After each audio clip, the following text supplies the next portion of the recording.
हिंदी के वरिष्ठ पत्रकार मुकेश भारद्वाज देश के उन चुनिंदा पत्रकारों में से हैं जो पत्रकारिता के साथ सामाजिक सरोकार और मानवीय संवेदनाओं को जगाने वाले प्रखर लेखक के रूप में भी जाने जाते हैं। सत्ता और समाज के हालात पर बेबाकी से दखल देता उनका स्तंभ हिंदी पट्टी में अपनी अलग पहचान बना चुका है। ये मौजूदा परिस्थितियों पर टिप्पणी भर नहीं करते, बल्कि उस पर सामयिक विमर्श के लिए एक कोना भी छोड़ते हैं जहां आप भी मंथन कर सकें। मुकेश भारद्वाज जी की लेखन श्रृंखला बेबाक बोल, खरी खरी और त्वरित टिप्पणी सहज अकादमिक शैली में है।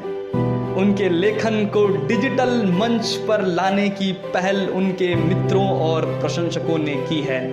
अब आप मुकेश भारद्वाज जी को पढ़ने के साथ साथ YouTube और Spotify जैसे डिजिटल मंचों पर भी सुन सकते हैं। स्वागत है आपका MB अनफिल्टर्ड पर। आज का बेबाक बोल कांग्रेस कथा सीरीज पर आधारित है, जिसका विषय है विपक्षाघात। भारतीय राजनीति में यह प्रहसन का दौर है। बिहार के उप मुख्यमंत्री कांग्रेस नेता राहुल गांधी से पूछ रहे हैं कि वो पूर्णिया की घटना पर चुप क्यों हैं। उन्हें ललकारा जा रहा है कि आप बिहार में आकर क्यों नहीं बोलते। प्रियंका गांधी और राहुल गांधी को अगर सामान्य रूप से हाथरस जाने दिया जाता तो वह आम राजनीतिक कवायद बनकर रह जाती, लेकिन दिल्ली से उत्तर प्रदेश के राजमार्ग पर जिस तरह उनकी घेराबंदी की गई, प्रियंका गांधी और विपक्ष के अन्य नेताओं के साथ दुर्व्यवहार किया गया, वो प्रतिरोध का एक चेहरा बन गया।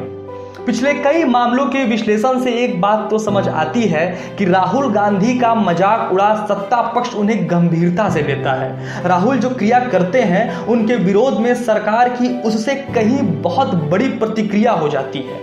सत्ता पक्ष की प्रतिक्रिया देखकर लगता है कि राहुल और कांग्रेस को अपनी क्रिया की कद्र नहीं है, इसलिए उसमें निरंतरता नहीं होती और वह एक छवि प्रबंधन समारोह भर ही दिखने लगता है। सवाल यह भी उठ रहा है कि किसानों से लेकर हाथरस तक के मुद्दे पर सक्रिय होने के बाद क्या राहुल के जरिए कांग्रेस में विकल्प का चेहरा बनता दिख रहा है। राहुल गांधी जिस तरह से सड़क पर सूरत बदलने की कोशिश करते हुए अचानक ओझल हो जाते हैं, उसका इतिहास देखते हुए अभी उन्हें लगातार टिके रहने का इंतजार करना बेहतर होगा। कांग्रेस की क्रिया में निरंतरता के अभाव को किस तरह देखा जाए। राजनीतिक पार्टी की इमारत खड़ी होती है सांगठनिक ढांचे की बुनियाद पर। सांगठनिक ढांचे के अभाव में बचता है सिर्फ व्यक्ति। किसी दल की जब राजनीतिक मौत आती है तो व्यक्तिवादी हो जाता है।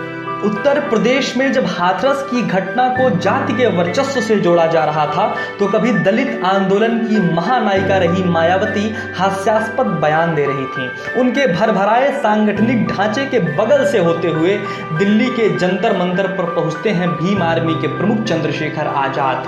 सियासी पक्षाघात का असर यह है कि मायावती चंद्रशेखर के खिलाफ तो मुखर बयान देती हैं, लेकिन बेसुर होकर ही सही केंद्र सरकार के पक्ष में सुर जरूर मिला देती है। कांग्रेस के पतन के कारणों में उसके समर्थकों और संगठन का बिखराव स्पष्ट रूप से दिखता है। एक समय था जब हिंदी पट्टी में उत्तर प्रदेश और बिहार कांग्रेस के सबसे मजबूत आधार थे। इन राज्यों में दलित, मुस्लिम और ब्राह्मण उसके प्रतिबद्ध मतदाता थे। जवाहरलाल नेहरू पंडित जी के रूप में इसलिए प्रसिद्ध थे कि ब्राह्मण समुदाय उनसे जातीय जुड़ाव भी महसूस करता था। वामपंथियों और समाजवादियों को लेकर जबरदस्त अभियान था कि ये नास्तिक होते हैं, इसलिए धर्मनिरपेक्षता के पूरे सूत्र की ठेकेदारी कांग्रेस के हाथ में थी। वहीं हिंदी पट्टी की मध्यवर्तीय जातियां समाजवादियों के साथ थीं। बिहार और उत्तर प्रदेश में समाजवादियों की अगुवाई में ही ज्यादातर मध्यवर्तीय जातियों के आंदोलन हुए जो बहुजन के नाम से जाने गए। इनमें किसानों का बहुमत था। ठाकुर व वैश्य जनसंघ और भाजपा से जुड़े हुए थे। हिंदी पट्टी की ये जातियां जमीन का सबसे बड़ा सच थीं और इन्हीं के आधार पर हितधारकों का सांगठनिक ढांचा खड़ा हुआ था।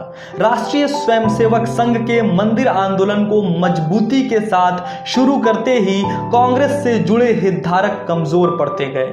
धर्मनिरपेक्षता की पूरी श्रेणी ही ध्वस्त होती सी दिखी। जब तक धर्मनिरपेक्षता का आधार रहा और भाजपा कमजोर रही, तब तक कांग्रेस के साथ बड़ी संख्या में मुस्लिम जुड़ते रहे। दूसरा हित समूह खेती किसानी में दिखेंगे, जिनमें या तो ठाकुर या मध्यवर्तीय जातियां हैं। यहाँ हितों का सीधा संघर्ष खेतिहर मजदूरों से है, जो ज्यादातर दलित हैं। हाथरस के हवाले से भी वहां दलितों के संकट को समझा जा सकता था। वहां खेतों के मालिक ऊंची जाति के लोग हैं और दलितों को उनके आगे समर्पण करना ही पड़ता है। कांसीराम और मायावती के दलित आंदोलन में मध्यवर्तीय जातियां भी गोलबंद हुई थी। उधर मंदिर आंदोलन और धर्मनिरपेक्षता विध्वंस के बाद मुसलमानों के पास कांग्रेस को ही वोट देने का संकल्प नहीं रह गया था। उनके पास मंडल और कमंडल दो में से ही किसी एक को चुनने का विकल्प बचा। उत्तर प्रदेश में कभी वह मायावती तो कभी मुलायम के साथ जहां भी जीतने का संभावना दिखती थी वहां चले जाते थे। आज की स्थिति में ये सारे समीकरण बदल रहे हैं। उत्तर प्रदेश में विकास दुबे की मुठभेड़ के बाद ब्राह्मण भाजपा से विमुख होते दिखे।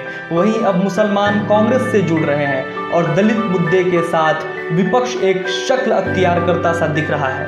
लेकिन इन हालात में सबसे बड़ा सच यह है कि सांगठनिक ढांचे में आए बिना कांग्रेस विकल्प के रूप में स्वीकार नहीं हो सकती है। आज के दौर में अहम यह है कि अपने हितधारकों की वापसी के लिए कांग्रेस के पास क्या योजनाएं हैं। अपने समर्थकों को निर्वात में छोड़ने और मंडल कमंडल आंदोलन के कारण ही वह गर्त में गई थी। इसके साथ ही उदारवादी नीतियों की नाकामियां भी कांग्रेस को ही भुगतनी थी। इंदिरा गांधी के गरीबी हटाओ के दायरे में आने वाले वर्ग पर ही उदारीकरण का सबसे ज्यादा मार पड़ी, तो वह भी कांग्रेस के खिलाफ जा खड़ा हुआ। कमजोर तबके और मजदूरों की कांग्रेस से दूरी बढ़ती गई। सवर्ण तो पूरी तरह भाजपा के साथ हो ही गए थे। कांग्रेस जितनी कमजोर हुई, भाजपा उतनी ही मजबूत। अब कांग्रेस अपने हितधारकों की भाजपा खेमे से वापसी कराएगी, तभी मजबूत हो पाएगी। लेकिन भाजपा की सबसे बड़ी मजबूती राष्ट्रीय स्वयंसेवक संघ है, जो अपने समर्थकों को सम्मान के साथ पहचान भी दे रहा है। कांग्रेस के पास आज की तारीख में न तो कोई राजनीतिक, सांगठनिक और न ही सांस्कृतिक आधार है। यह ढांचा कांग्रेस ने स्वतंत्रता आंदोलन के समय बनाया था। उस समय के बने ढांचे और साख का इस्तेमाल ही कांग्रेस लंबे समय तक करती आई थी। उस सांगठनिक ढांचे के कमजोर पड़ते ही व्यक्तिवादी पार्टी बन सिमट गई। इंदिरा गांधी से लेकर राजीव गांधी तक व्यक्ति आधारित राजनीति ही रही। आज भाजपा के पास व्यक्ति भी है और संगठन भी। इतिहास यही बता रहा कि जब तक इसका मिश्रण नहीं बनेगा, तब तक विकल्प के पक्षाघात से उबरने की उम्मीद नहीं है।